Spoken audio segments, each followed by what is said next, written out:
trauma je niečo, čo ťa môže presne ako táto maska úplne obmedziť na prejave.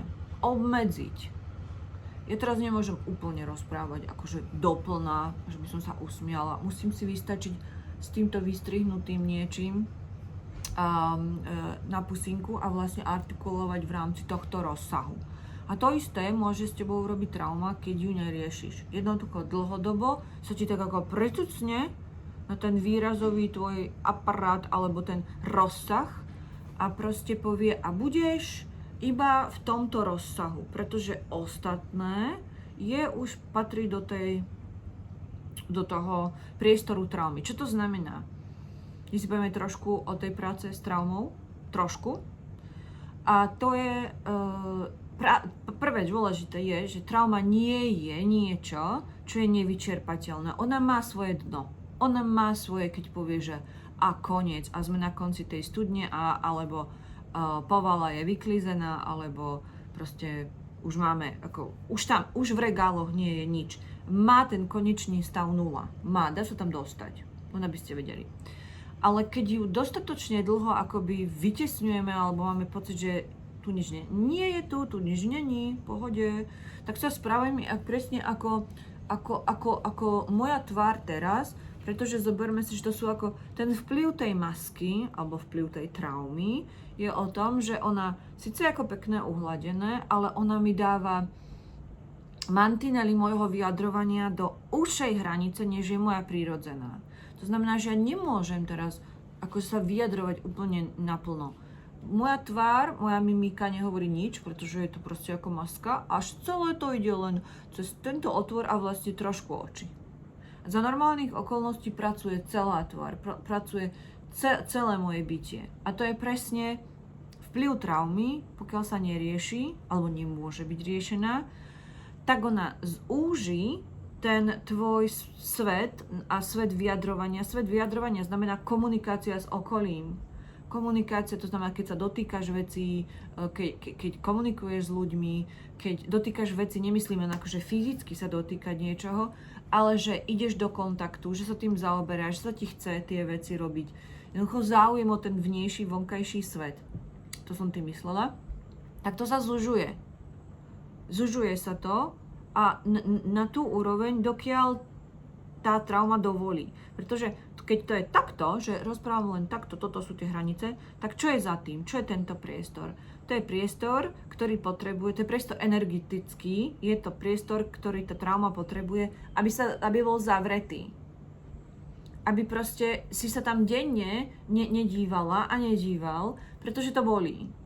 A denne, keď si plníš svoje dennodenné povinnosti otroka systému, to znamená, chodíš do práce, robíš všetky tie záležitosti, ktoré musíš, inak ťa zavrú, alebo obmedzia inak na slobode, alebo inak potrestajú, proste tak nemáš čas.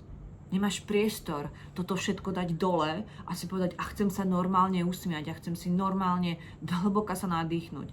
Nie, proste beháme s tými markami, s tými označeniami, s tým zúženým priestorom, pretože ten zúžený priestor, tento tu, ti aspoň dovoluje, že môžeš komunikovať s tým svetom bez toho, aby ťa to vnútorne rozhodilo, aby si sa nejak vnútorne proste zosypala, alebo naštvala, alebo celý deň premýšľal o tom, čo to znamená tak.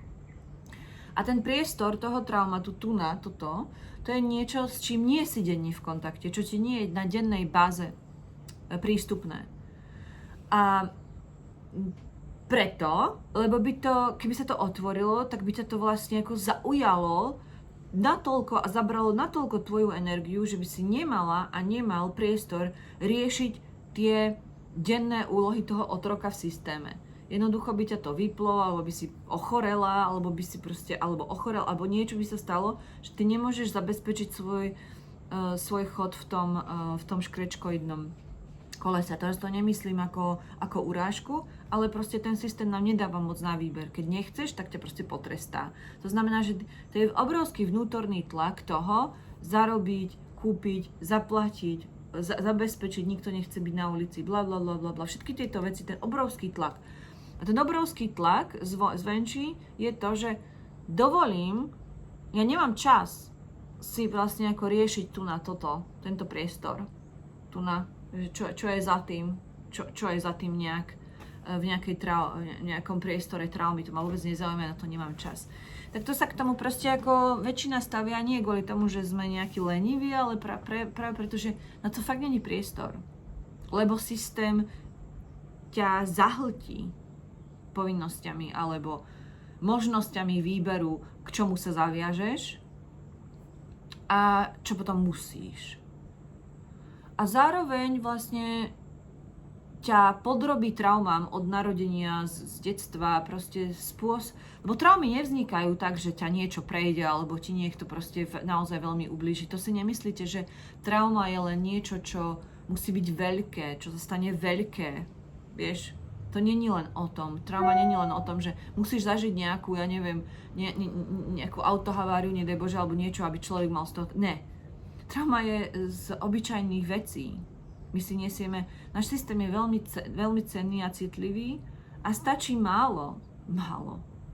Stačí sa narodiť skrz traumatickú skúsenosť, stačí, aby po pôrode s tebou nemanipulovali správne. To znamená, že keď s tebou manipulujú, tak to už je nesprávne, lebo ty potrebuješ kľud, keď sa narodíš, potrebuješ ísť k mame.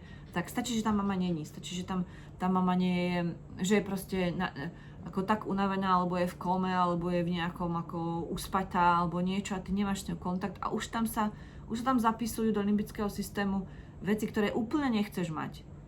Pretože potom, keď máš 25 a chceš sa vydať a chceš mať, alebo máš proste 35 a už prvé manželstvo neklaplo a ty zisťuješ, že ty chceš mať vedľa seba citovo dostupného človeka, nie niekoho, kto sa furt obhajuje, keď povieš niečo, s niečím nesúhlasíš, tak sa okamžite je proste štvorstránková obhajoba jak na súde.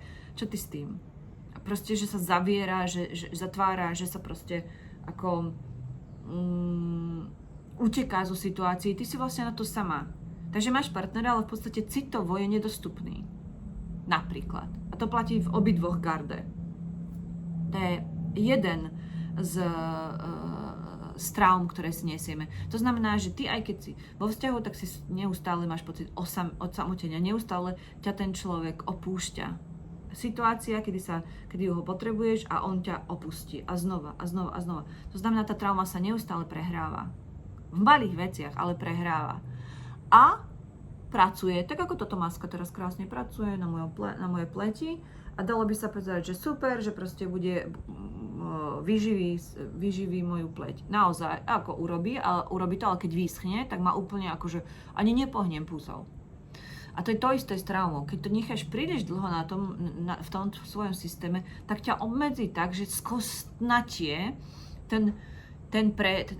to, ako veľmi dokážeš byť šťastná, alebo dokážeš byť šťastný, ako veľmi dokážeš komunikovať, ako autenticitu to smrští.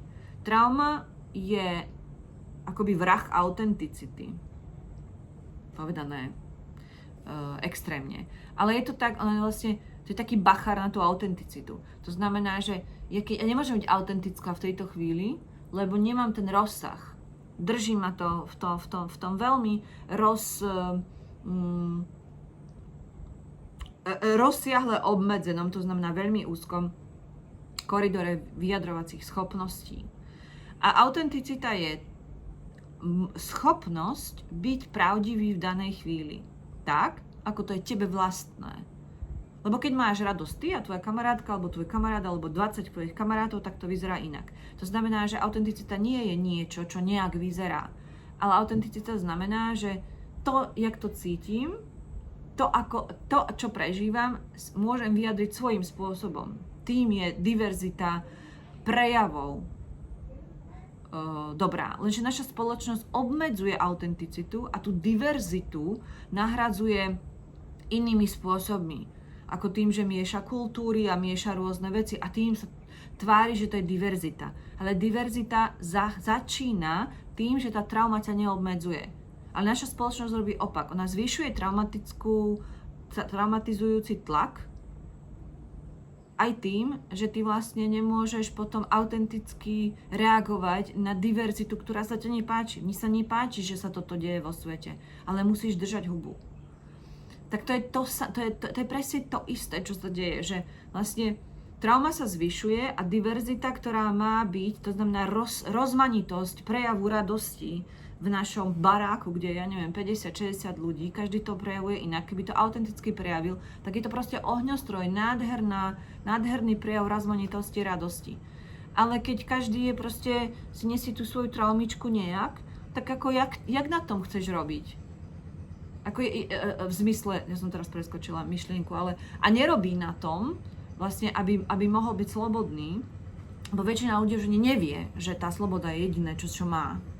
A tým pádom to nechá tak a má pocit, že ten zúžený priestor je jediné, čo má. Že to je ten život, že toto je ten život. Že to, čo je za tými hranicami, to, čo ovláda tá trauma, tak to nepatrí k tomu človeku. To sú nejaké divné veci. To je niečo, čo s psychológom alebo s psychiatrom, alebo proste do toho ani nechcem pozerať. A teraz rozumiete mi to, že toto je ten priestor, ktorý zostáva, čo akože autenticita, akože môžem byť slobodná, akože môžem prejaviť. Čiže veľmi lebo ak máš takýto rozsah a z neho môžeš použiť len toto, tak si veľmi obmedzená, tak si veľmi obmedzený, proste máš obmedzený prejav, alebo možnosti prejavu. A teda, čo patrí sem, hej? Toto tu. Keď toto ovláda trauma, tak to znamená, že poprvé potrebuje veľa energie, aby to vytlačila. To znamená, že tvoja životná energia nie je tvoja plná, nemáš plne svoju energiu. Nemáš ju, proste tá trauma potrebuje, aby si denne nespomínala na tie veci, ktoré sa diali, alebo aby si, keď si to nevieš spomenúť, ako napríklad pôrod, alebo tesne po pôrode, prvé 3 roky života si nespomenieš, také bežné spomienky. Ale aby si sa tak necítila, aby si sa necítila zase tak ako to malé proste dieťa, ktoré nikto nechce, aby si zase necítila tú obrovskú palčivú bolesť zrady a osamotenia napríklad, tak to vytesní. Pretože keby si 2 hodiny takto plakala a bola v tom a proste potrebovala to dostať zo seba, tak systém príde o 2 hodiny tvojej práce. To znamená, systém ti nepomôže v tom a nepodporí ťa, aby sa tá traumatický priestor vyliečil. Nepomôže ti v tom, nepodporí ťa v tom. Pokiaľ ty sa nepodporíš, tak systém ťa nepodporí, lebo on ťa potrebuje v čo najúžších mantineloch a lebo to ti stačí na vytváranie tých primitívnych predpísaných krokoch, ktoré ti vôbec neprospievajú, ale systém ťa potrebuje mať pod kontrolou a preto to tak má.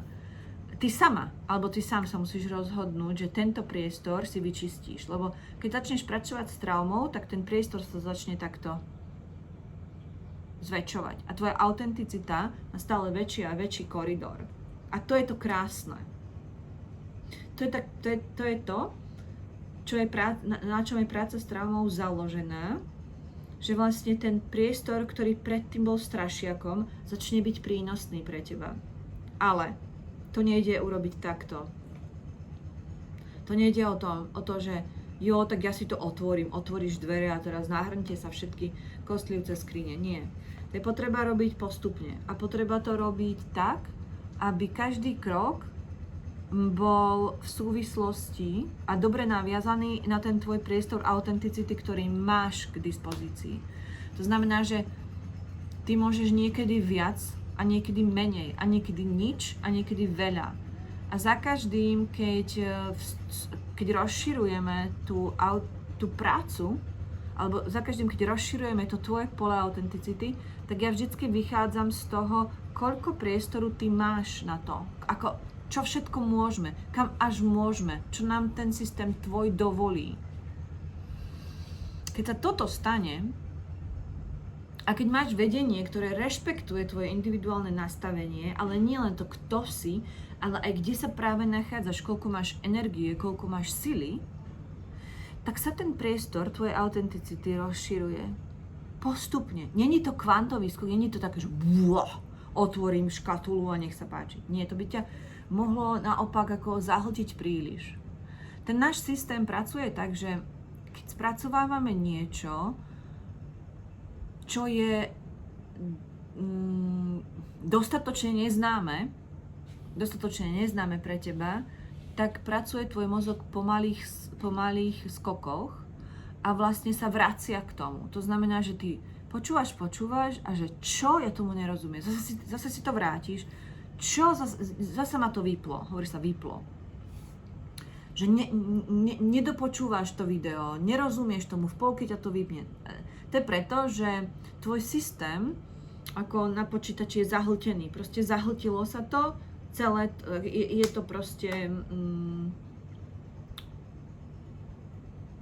nie že naplnené, ale bude tá tvoja schopnosť poňať niečo nové zaplnený, alebo to, čo sa hovorí, je príliš ďaleko od toho, kde ty si. Ale to neznamená, že sa tam nedostaneš. To znamená to, že v tejto chvíli je ten systém, ten priestor, ktorý je voľný tvoj, je plne obsadený. To znamená, ty potrebuješ pauzu. A nie tlačiť, že a znova. Musíš sa tam vrátiť, áno, ale až keď tvoj mozog uvoľní voľnú kapacitu, to znamená spracuje to, čo tam je, to, čo sa spracováva ako v mlynčeku, až keď to spracuje a začne byť ten priestor na spracovanie, ako keď melete v mlynčeku, alebo odšťavňujete niečo, keď to tam nahádžeš všetko, tak sa to zasekne. Ale keď tam dávaš tú mrkvu proste jednu po druhej a počkáš, kým to všetko spracuje, ten šnek, ten odšťavňovač, tak to krásne ide. Na jednej strane je tá drť, na druhej strane je tá šťava. To znamená postupne. A toto je to isté, že vlastne keď si uvedomíš, že máš svoju autenticitu, ktorú ti dovoluje, ktorú trauma, vlastne to, čo sa udialo, trauma ju vymedzuje, že odtiaľto potiaľto môžeš a tu sem už nechoď a ty sa rozhodneš, že toto sem už nechoď, to zakázané územie, nebudeš brať ako zakázané územie, ale si zvolíš extra čas na to, sa do tej traumy pozrieť a tú traumu krok po kroku, milimeter po milimetri spracovávať v tom mlynčeku, tak aby to nebol bubák, ktorý ťa odrovná, ale aby tvoje veci, ktoré robíš, tvoja každodennosť, rutina sa zachovala, ale ty zároveň cítiš a vidíš na svojich fyzických prejavoch, na svojom živote, že máš stále viac a viac priestoru byť slobodne rozmýšľajúci a slobodne sa rozhodujúci človek bez strachu z následkov.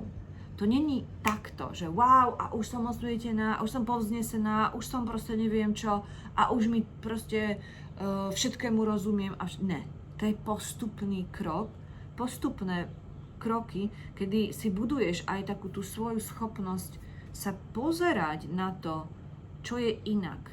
Vnímavosť k sebe sa citlivuje, zväčšuje. Alebo, keď tam je citlivá, pretože veľa ľudí má citlivosť k sebe, len s ňou nie je v kontakte, lebo trebárs tá vnímavosť k vlastnej citlivosti je v tej zóne tej traumy uzavretá. A keď sa dostaneme dostatočne ďaleko, alebo proste to prejdeme tú zónu, tak tá citlivosť k sebe je väčšia. To znamená, svoje emócie lepšie vznášaš. Lepšie sa so sebou cítiš, už ti nevadia nejaké tvoje prejavy, už tomu rozumieš inak, už si vieš lepšie dať hranice, lepšie rozoznáš, čo je pre teba dobré. Už nestrácaš čas s nekonečnými dávaním šanci niekomu a niečomu, čo nikam nevedie.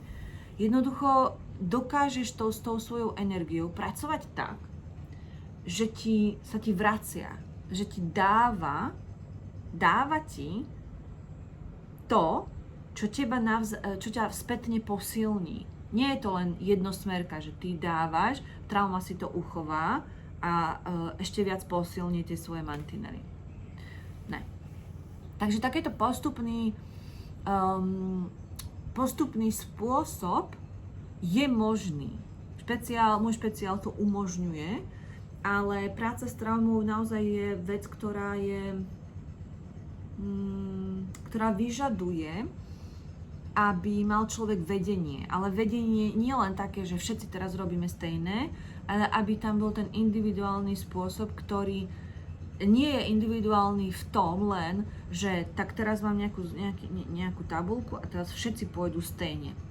Ale v tom, že cítim a vnímam, kde ty si kde tvoja energia v tejto chvíli je, netlačím na teba, ale zároveň ťa nenechám ani sa zajebávať niekde ako za hálku, to nie. Ale jednoducho ťa potiahnem, keď treba. Alebo ťa zastavím, keď treba. Pretože ten proces potrebuje byť hladký, aby v rámci práce s traumou nedošlo k tomu, že sa preťažíš a vlastne sa stane retraumatizácia. Takže tá trauma znova zvíťazí. Čo sa deje často, keď sa prepália tie veci, keď sa nejde v úcte a v rešpekte k tomu, koľko energie ty vlastne máš. Veľa ľudí nevie vnímať, ja som to tiež nevedela, koľko mám energie, na čo stačím. Proste veľakrát máme pocit, že jasne ja to dám, stačí mi rozhodnutie, stačí mi zámer. Nie je to pravda. Ty si môžeš ublížiť pokojne. Potrebuješ mať na tých úskaliach proste sprievodcu, ktorý ťa nepustí, ale zároveň ani nepustí, ani netlačí, ale drží ťa pevne a vedie ťa tým tempom, ktoré je pre teba zdravé. To nie každý vie. Ale je to dôležité, strašne dôležité. A vtedy sa to stáva, že tá trauma sa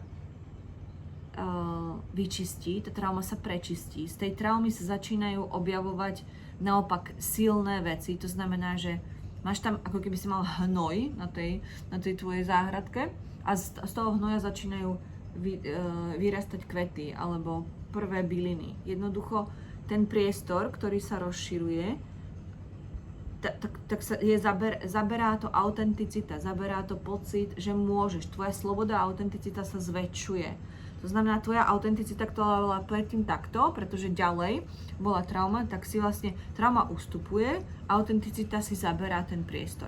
A to je v tom tá veľká sila, tá obrovská sila toho, keď sa transformuje, premení tá sila tej traumy na silu tej autenticity. Ale ono sa to deje v krokoch, v správnom nastavení, v správnej intenzite, v správnych témach, v správnom nastavení toho, kam a čo si všímaš, čo robíš a nerobíš, pretože nemôžeš riešiť všetko naraz, potrebuješ riešiť iba to, na čo je tvoj systém nastavený. A to veľmi málo ľudí vie sám na sebe. Ty potrebuješ, aby ťa niekto videl, ale byť videný je tiež umenie a nie každý vie. Veľa ľudí si vie prečítať nejaké veci a potom to ako vidieť teba ako projekčné plátno a povedať, toto máš riešiť, lebo všetci to riešia. Ale tak to nie je. To ideálne, alebo to umenie je vidieť teba, kto si a kde si. Aby sa tie masky dali dole a aby to obmedzenie aby si proste v tom svojom živote nemal len obmedzenie tohto typu, ale aby to bolo voľné, aby tam naozaj ako bol ten prejav, bolo to aby sa mohla usmiať, aby si mohol proste ako prejaviť úplne všetko, čo potrebuješ, ale spôsobom, ktorý ti neublíži, ktorý ťa proste neodsekne od ostatných, alebo nevytvorí ti nejaké vzťahové problémy len na úkor tvojej nejakej kvázi autenticity. Pretože autenticita neznamená len, že hovorím si, čo chcem, prejavujem, čo chcem, lebo to v tejto chvíli to cítim a všetci to musia chápať, tak to nie je. Takže práca s traumou zahrňuje aj to, že ty pochopíš viac svoju slobodu a autenticitu a zároveň pochopíš aj to, čo to znamená. Vlastne, čím viac si slobodný, autentický, tak tým viac si zodpovedný a tým dozrievame. Chápete to? Rozumiete tomu? Takže o tom to je.